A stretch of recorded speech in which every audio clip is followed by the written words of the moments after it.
Hello again, Broncos country. Really excited to chop up some Broncos with you all this week.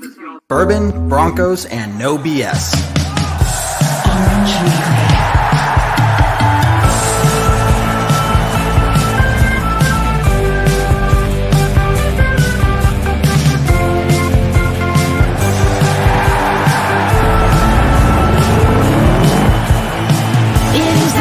Favorite time of the week. We're not for the Raiders, Chargers, or Chiefs. So grab your brews in your fantasy league. We got that blue and orange blood that you bleed. The most loyal fans there ever could be. We are that mile high Broncos country.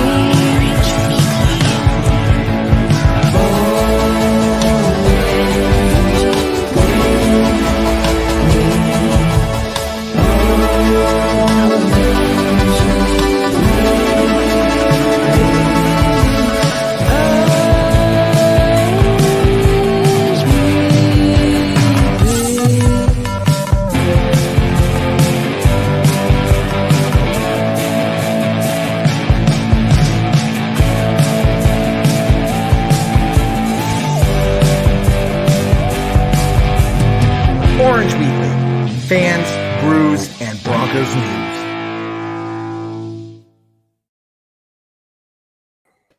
What's up, Broncos country? How you doing? Jon and KevDan here. Welcome to the Orange Weekly post-game podcast.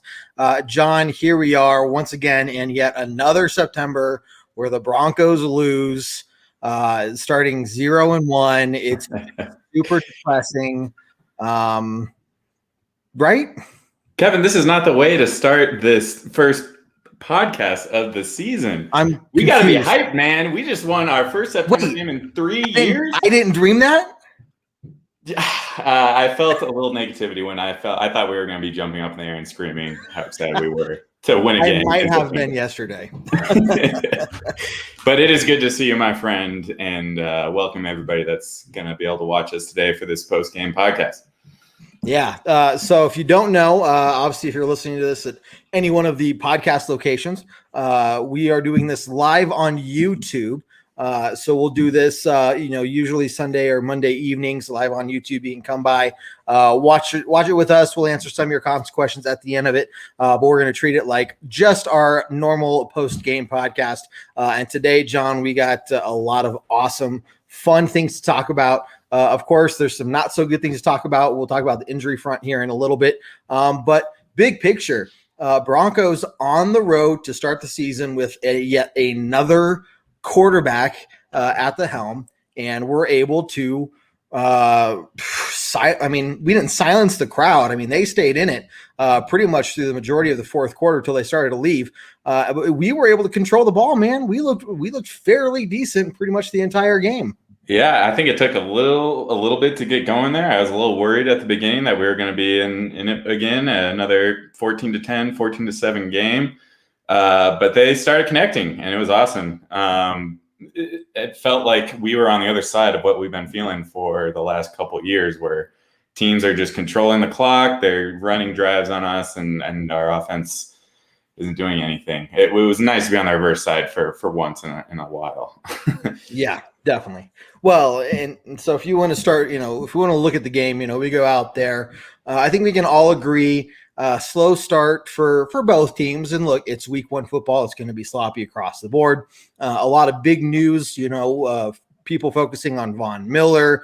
Barkley was back for the Giants, looking to see what he was going to do. Cortland Sutton was back for us. We can see what he was going to do.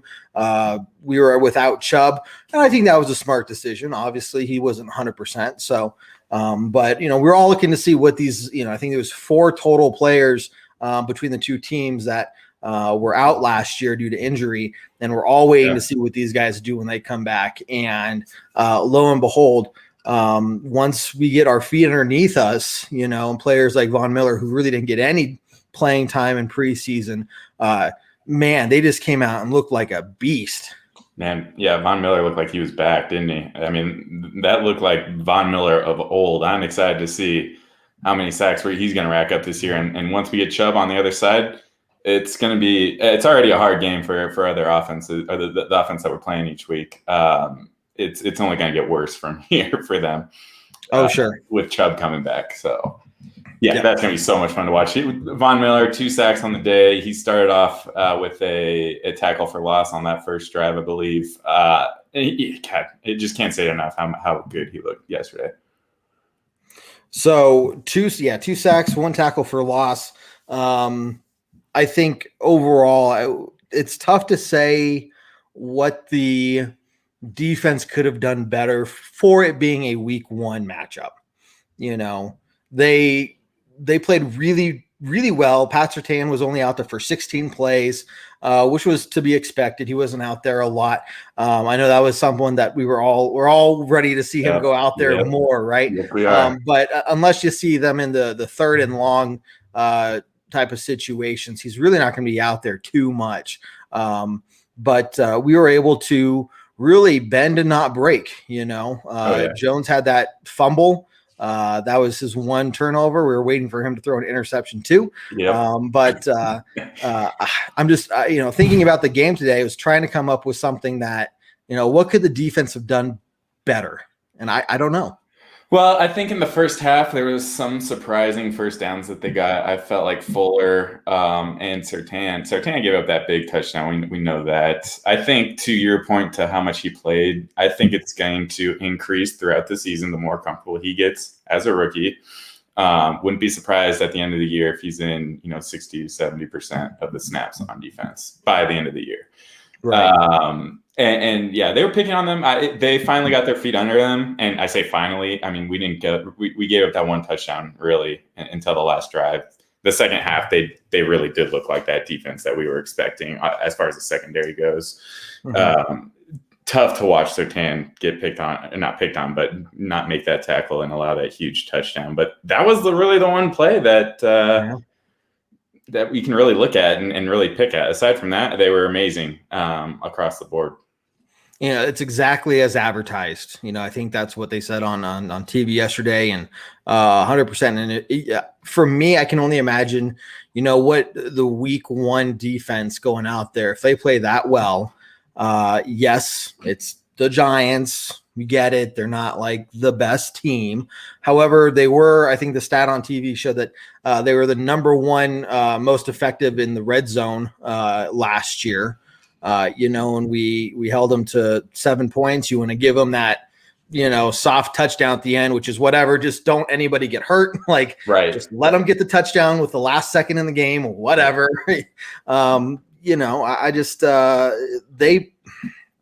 Waiting for them to play 5, 6, 7, 8 weeks from now, they're going to be deadly.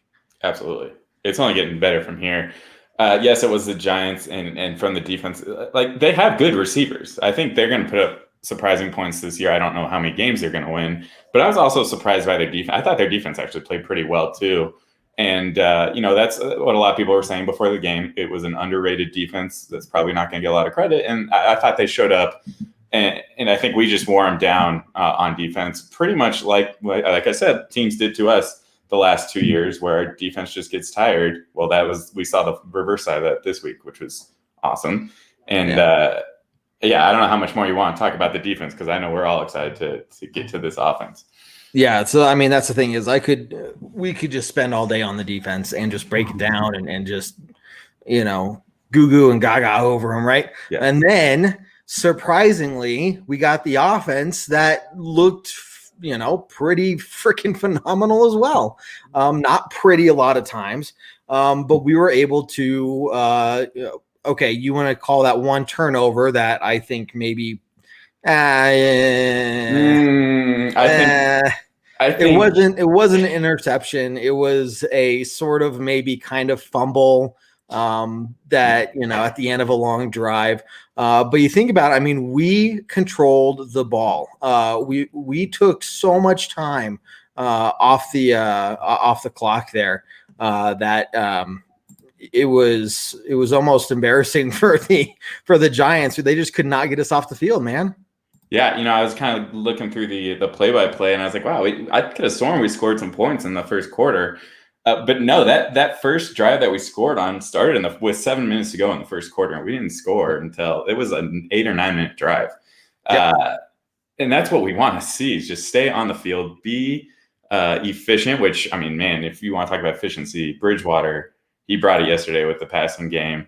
And, before we really touch on Bridgewater, he was the most. They showed a stat right after halftime. He was number 5 of any single game for a Broncos quarterback in efficiency. Mm-hmm. Three incompletions in that first half. So, I mean, I don't know about you, Kevin, but it just felt like we finally have a new quarterback that could take us, on a nice playoff run this year. And here's the thing with look, and I'm not bashing Teddy. I'm not trying to be a Debbie Downer. What he did was phenomenal. The way he improvised and moved around in some of those situations, like I think it was our second touchdown to Okwebanam. He ran out of the pocket. He evaded the sack. It was on the 4th and 2 play right there. Phenomenal movement, phenomenal just being able to read the field, read what's going on. Can he do this consistently? Right. But a lot of those plays he was making, like he had guys hanging on to them, and he was just, you push them up like there's nothing. And the thing I like the most about that is he never looked scared or like panicked. Even when he was scrambling, he still looked in control.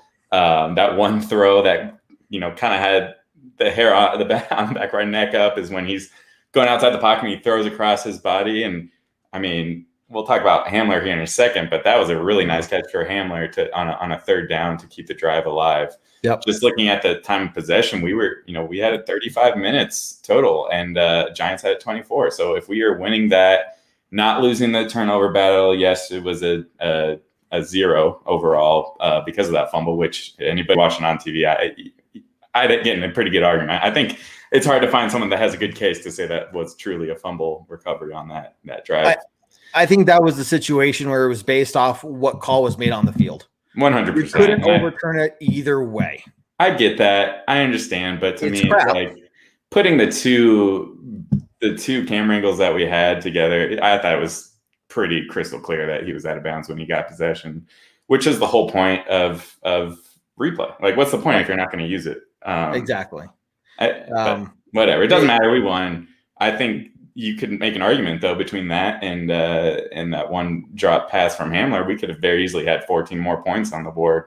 And, I mean, I felt like it was already a blowout in the first place, but now you're talking about a straight-on route. Oh, it was a blowout. I mean, you take 1 second away somewhere else in that second half, and we win 27-7. Yeah. Then you get that Hamler touchdown. And we win 34-7. I mean, this game was as solid as it could have been. And I'm okay that we gave up 13 points because that last touchdown, like I said, was just, I was even surprised our defense was out there.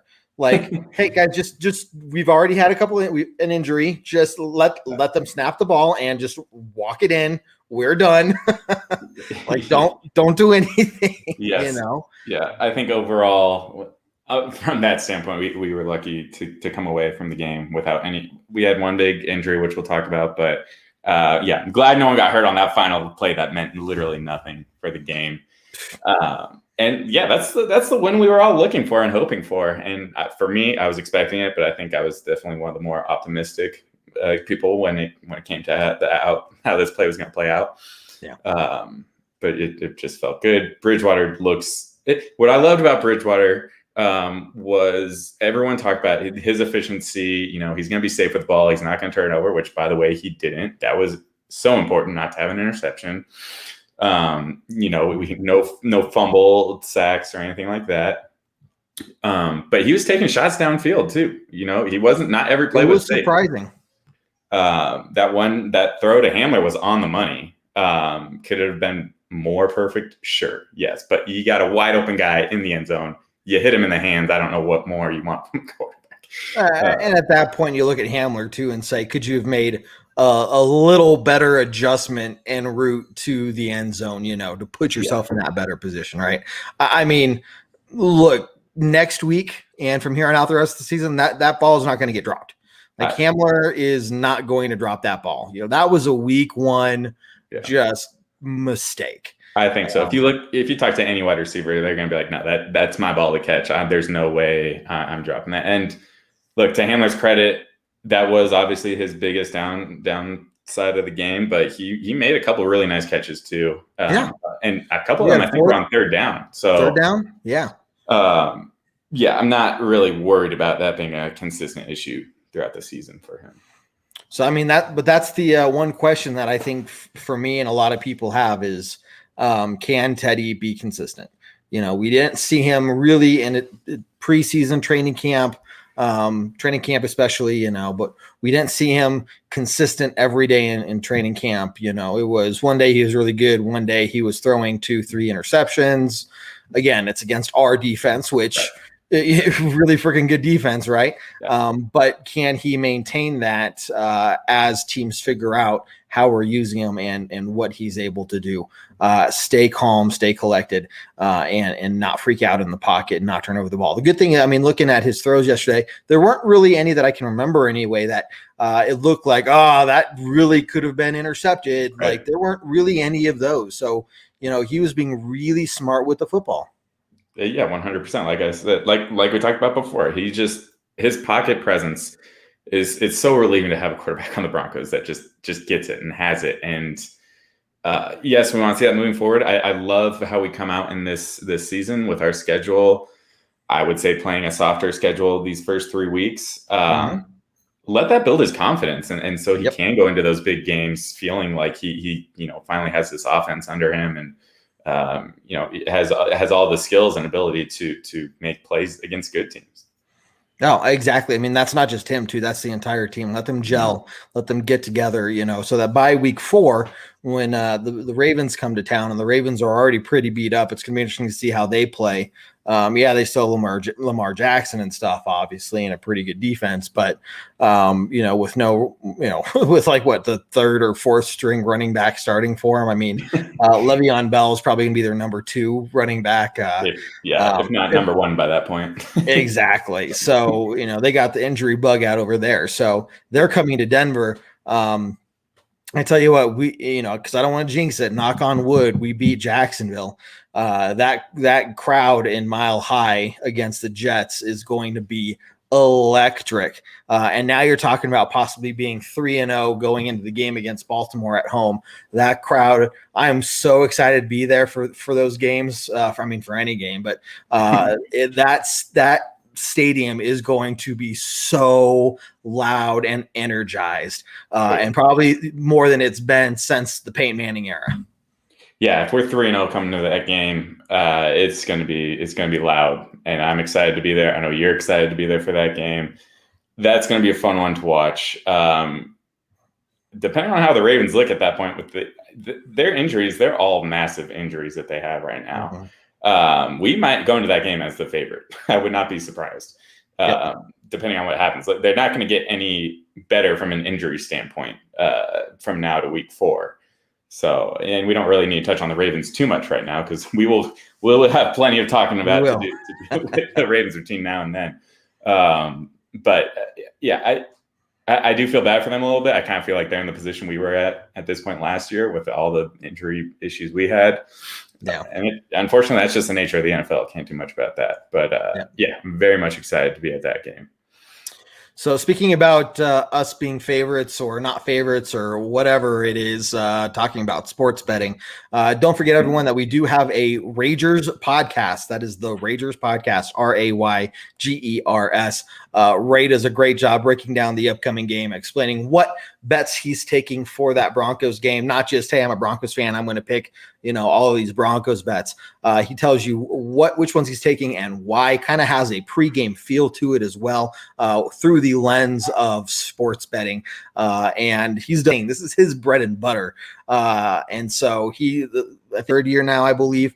So officially, he's been, winning the last 2 years. He's won more bets than he's lost. But he's been doing it a whole lot longer than that and usually comes out on top. So much in the fact that some of us have sent him money and just asked him to manage the pot of money and make sports bets for us all. And so, but I know a couple of us here at Orange Weekly did that, and you can check that out as well. So check out the Ragers podcast.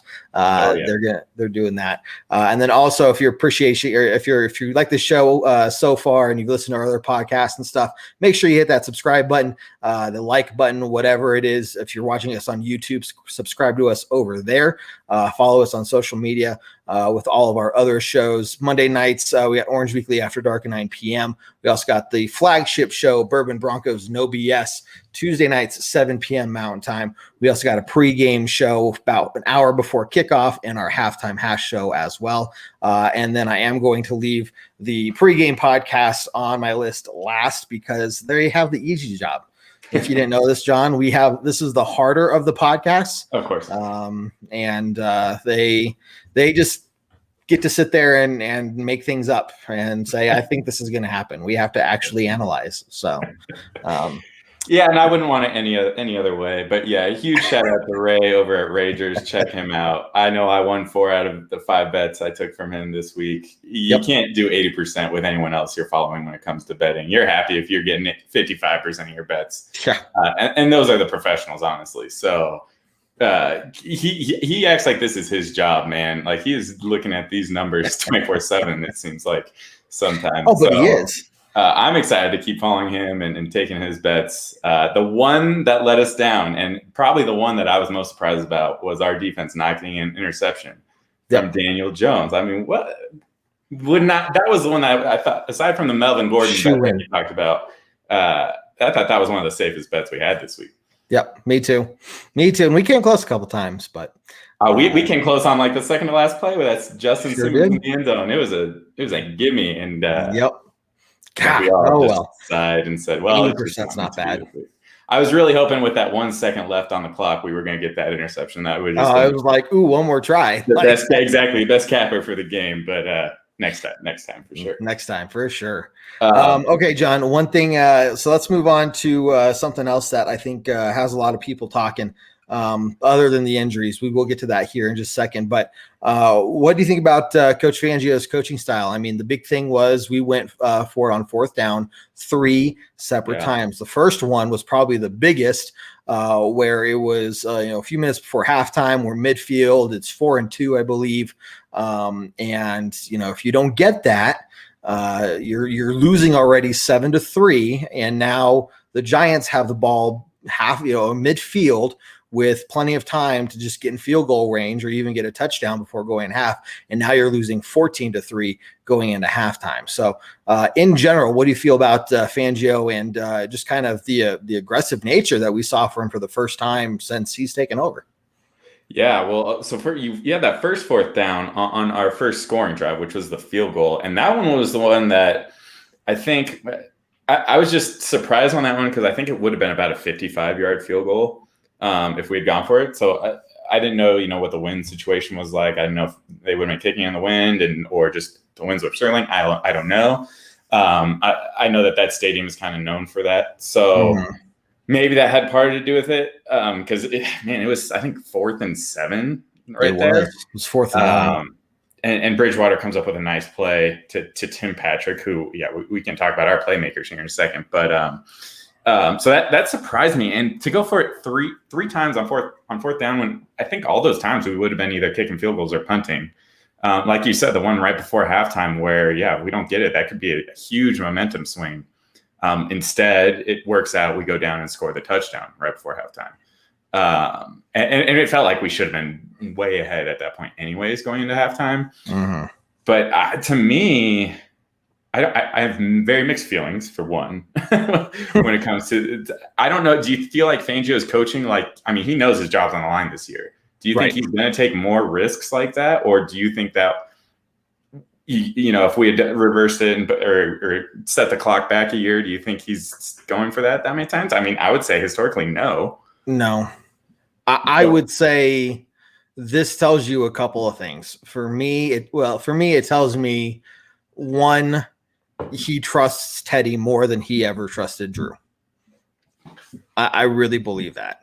Two, when you're playing teams like the Chiefs, you're going to have to take those chances on fourth downs to keep those drives alive, because the last thing you want to do is punt the ball and give it back to Mahomes, right? Yeah. So if you can, get those in-game experiences now early in the season and be known as a team that is going to potentially go for it on fourth down, even if it's a mid-game kind of situation, not a absolutely have to situation, it's going to throw the other teams off. Hey, are they doing this just to try to draw the penalty? That could get, or are they actually going to do that? And that could lead to the other team, jumping off sides. And so it's kind of messing with other teams like, oh, they're being a lot more aggressive. Do we need to just sit here and stay planted? Or what? So I think there's a couple different variables in there. One, Fangio trusts Bridgewater a whole lot more than he trusted Drew. Two, it's causing more chaos for the opposing team. And three, if we want a chance to beat the Chiefs at least once, we are going to have to take some of those fourth down conversion chances to be able to keep our drives alive. Yeah. Yeah, I think that, again, the one that was the most surprising was that 4th and 7. I get it. If it's 4th and 1, 4th and 2, we had that twice and converted both of them, one for a touchdown. Mm-hmm. But, it could have been a situation, too, on that one right before halftime. He might have went out there and told them, look, if the defense comes out and you like it, hike the ball. And if you're not liking it, we'll call a timeout. We'll punt or whatever. We'll go into halftime, with the situation we got. Yeah. So I don't know. Maybe he left it up to Bridgewater. But that's trust. That's trust. It is. It is 100%. I would agree 100% that he trusts Bridgewater. I mean, I'd say I trust Bridgewater more than Locke in those situations. He just has that presence that we haven't seen in a while. And nothing against Drew Lock, but Bridgewater's just been doing it longer. And it sucks the way his career has turned out, and maybe not for Broncos fans right now, but who knows where he'd be at if he didn't have that huge injury years ago. Oh, sure.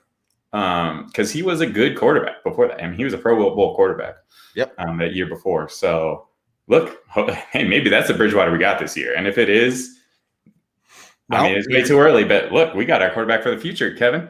Look, you're talking about a guy who is healthy, who has a fresh start on this team that he hasn't had before, with a team that is better equipped, better playmakers around him than any team he's ever had, even out there in Minnesota. So, I think he's looking at this as look, this is my chance. Like, I've gotten a second chance to kind of reset the clock here with a great fan base and a great football town, and really show my skills that I had coming out of college.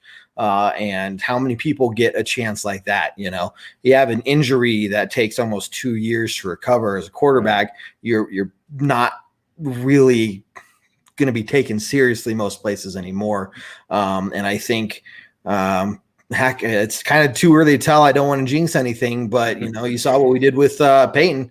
They said Peyton was done, like he's washed up his injury, and we went out there, gave him another chance, and look what he did. Not to compare Bridgewater to Peyton, I'm not, but he's looking at this saying, here I go. Like, this is it, man. I got a chance. If you look at the first half stats with his efficiency, you very easily could compare him to Peyton. We missed out on 14 points with that fumble and that drop touchdown. He was efficient. What can you say? And look, he's only 28 years old. It seems like he's been around a lot longer. He kind of proved himself with the Saints as their backup, having to play and fill in for Drew Brees a few years ago. That's what gave him the opportunity in Carolina. Didn't have the greatest year with Carolina, right? But look, like you said, this is the most weapons he's ever had. And he showed it yesterday. 9 receptions or reception to 9 different receivers, which we know we had the talent there. Uh-huh. So no surprise, I guess, that 9 of our guys are catching the ball, but he knows how to get it to the guy that's open. And we saw that yesterday. Yeah. 28 of 36, I think, by the end of the game. I believe so. That's huge. No interceptions, most importantly. Yes, we had the fumble, but I say BS to that. He didn't get sacked for a fumble. I just loved everything I saw from Bridgewater. 100%. Okay, unfortunately, we have. I've been putting this off because I don't want to talk about it. Let's start with Glasgow. I don't think a lot of people understand or really know what the situation is with him. So, sounds like during the game, early on, he started noticing that it felt like his heartbeat was, racing a little bit more than normal, pounding a little bit harder than normal. I tried to play through it, and he played throughout the entire game except for the last few snaps there. Yeah. Out of precaution, they took him to the hospital there out in New Jersey. They did some tests. Everything looks okay. They were saying, like an irregular heartbeat, but there was nothing that they could definitively find. So he is flying back to Denver tomorrow with the team. I thought, and the plan early on was, I guess the team was going to stay in Jacksonville, get used to the Florida heat and everything, but I guess they're coming back to Denver. So I correct myself on that. Either way, Glasgow's coming back tomorrow on a private jet after resting tonight in the team hotel. And we'll be getting checked out by more doctors and the team athletic trainers and stuff out here. So not sure really at this point if we can expect to see him on the field against Jacksonville, to be honest with you. So a lot of question marks in the air. Obviously his health, especially when it comes to, heart issues, like that's not something we want to mess around with. Right. I would expect him to stay back in Denver as they really go through a bunch of tests and make sure that they're not missing something more severe.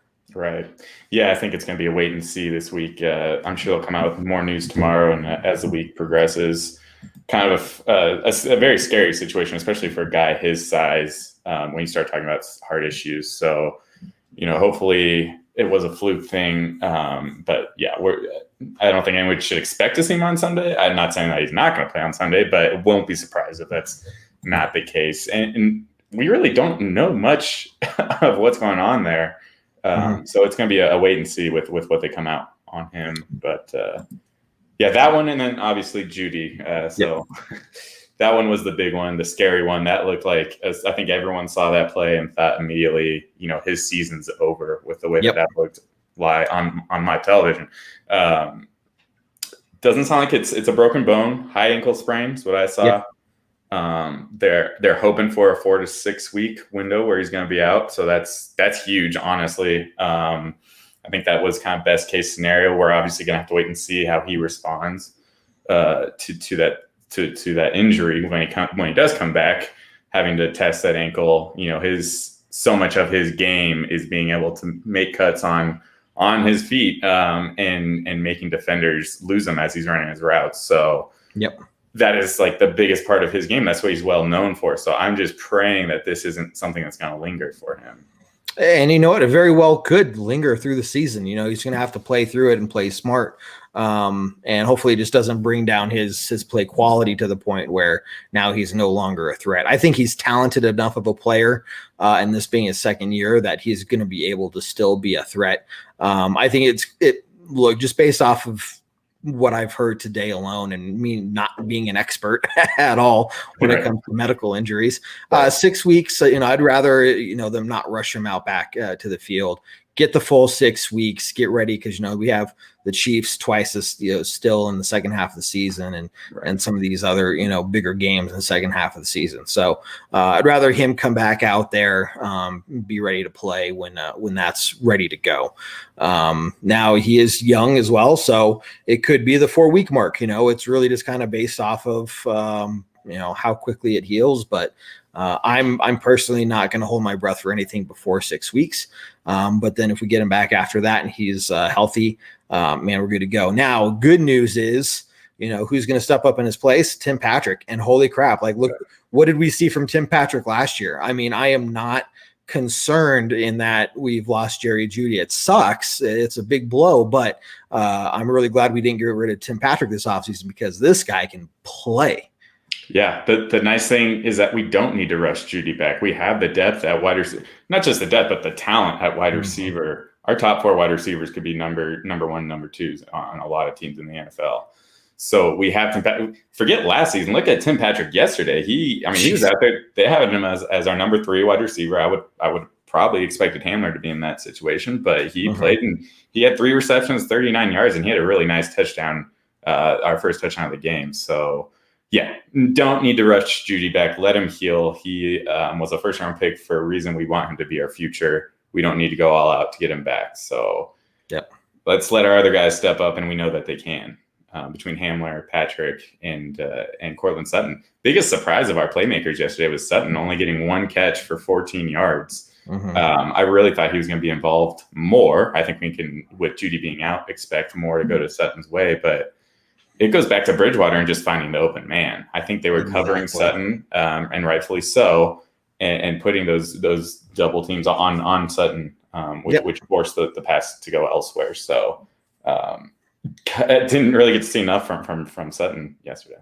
Well, yeah, that's the thing. I mean, if you're in any team looking at how are we going to defend against the Broncos offense, I think one of the immediate answers is put 2 men on Sutton and see what they can do, forcing them to throw to other players. I think we proved definitively yesterday that you can, double team Sutton all day long. It is not going to impact our ability to move the field or move the ball down the field, either with the run or the pass game. And so now what do you do if you're the opposing defense? Okay, well, look at what the Giants did. That didn't work. So yeah. And it looked like Bridgewater's favorite receivers could be Noah Fant this year. He was open, targeted 8 times for 6 receptions, 62 yards. He was his go-to guy. And Hamler, you keep going down this list, and you really never run out of names of guys that can make plays on this offense. So there's going to be games where our number 1 receiver in Cortland Sutton's just apparently going to have less than 20 yards in 1 reception. It's not a bad thing. It's not a bad thing when you're winning, 27 to 13. Should have been 41 to 13. 41. You forget everything else. 27-7. I mean, they got lucky. They got a gimme on that last touchdown. The clock just didn't expire 1 second sooner. So, but. Well, John, let's see. So everyone, don't forget we got the all the other list of shows that I put out there for you all earlier and podcasts. Even though we give them a hard time, make sure you check out the Orange Weekly pregame podcast. They do a great job. We love them, especially the Team Visor guys over there. Jared, you're fantastic. David, you need to get a better choice of hat wear. But he can't even defend himself. That's okay. We'll see what he comes. Well, this is his test to see if he listens to the podcast or not. And of course, I'm going to say you better go listen to the podcast. But what thoughts do you have there, John, as we start looking towards beating Jacksonville? Well, yeah, and the one thing we really haven't touched on was our rushing game yesterday. Oh, yeah. Well, let's talk about that for a second, man. They split it pretty evenly between Daronte Williams and Melvin Gordon, and I think we can look forward to that just balanced offense. We threw it 36 times and we ran it 28 times, 3 of those being from Bridgewater. We want to get close to that 50-50 spread between the two. And then on top of that, now you're handing the ball off to 2 separate guys 50% of the time. So I think that's just going to keep both of them fresh. And I think that led to that huge run by Melvin Gordon, that 70-yard touchdown run, just allowing him to be, not be winded that late in the game, putting the pressure on the defense to stay athletic and having the wind to catch him, and they couldn't. So I think that's going to be huge moving forward. Daronte Williams already looks like a beast. Melvin Gordon looks like he's trying to prove something, which I think we can all agree he is, and he's trying to prove that he's still a top 10 running back in this league and not going to let a rookie unseat him. But look, Daronte Williams got 3 more carries in him. So we'll see. We'll watch that as the season goes. But either way, these guys both look, confident back there. Oh, yeah. I mean, when you're averaging – Gordon had that long run, right, but 9.2 yards. But Javonte Williams, 3.2 yards per carry. If you're averaging 3 yards a carry, you're doing really good. Yeah, overall 5.9 with that huge run. That's you got it. That outlier is that 70-yard run. So before that, but again, that comes down to just wearing out the defense, and that's what's going to allow for those long runs later in the game. So yes, it's an outlier a little bit compared to the rest of the game, but it all really goes to the how the game is going, the flow of the game, and just wearing out a defense. Yep. I love it, man. Yeah. And then special teams, still didn't love the coverage, 100%. Nope. They averaged 33 yards a return on the kickoffs. Punt returns, they only have one.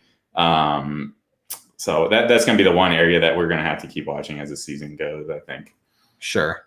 And, just remember, last year we were bottom of the barrel by a lot. And so looking at kind of our stats here, if I can pull that up, I kind of want to see where we're at. But it's, we don't need to be the number one team in the league by any means, right? But looking at this, they had us graded 16, so middle of the pack, and obviously there's still two teams left to play tonight on Monday Night Football. But even then, middle of the pack, like that is good, That's a win for us compared to last year. Yeah. And look, we only had 2 kickoffs that were returned. We only had 1 punt in the game. Punt return punt coverage looked a lot better. It's just going to be something to monitor. It is way too early to make it a definitive, statement of we really need to work on this and get better here. But just something to watch moving forward. Obviously, McManus, he was money. Long of 36, so he didn't have too many long field goals to kick yesterday. But I don't think we're never going to have to be worried about him. And then Sam Martin, our punter, averaging 40 yards, 39 yards a punt. So it's really just going to be our return coverage that we need to worry about when it comes to our special teams. Yep. Awesome, man. Any other closing thoughts you have? No, on this game, no. I think it's, like we said, exactly what we hoped for. Really excited to see this offense keep going, and we'll see moving on to the Jaguars this week, who, they're coming off a game that everyone expected, myself included, for them to easily win. I don't think anyone was giving Houston much credit to give anybody problems this year. And so Jacksonville's they might have something to prove or want to prove against us. I will say I'm very excited for our defense to take on a rookie quarterback in his second NFL game. Yeah. That's going to be a lot of fun to watch. Awesome. Well, it's going to be some good stuff, and look forward to talking to you more later through the week, John. Everyone who's watching or listening, remember we're going to be doing this podcast live on YouTube Monday nights or Sunday nights. Just watch out for the announcement. Make sure you go search for Broncos Orange Weekly on YouTube and hit that subscribe button. Otherwise, listen to us wherever you are listening to whatever podcast source you're on right now, and you're there. Boom, winning. Boom. Everybody wins. So, including the Broncos. Including the Broncos. And let's keep that going. I think 3-0 is what we're hoping for to start this season. And we're just going to have to wait and see what happens with those Ravens. Exactly. Awesome, man. Well, thanks a lot, dude. And let's, as always, end it on a strong. Go Broncos.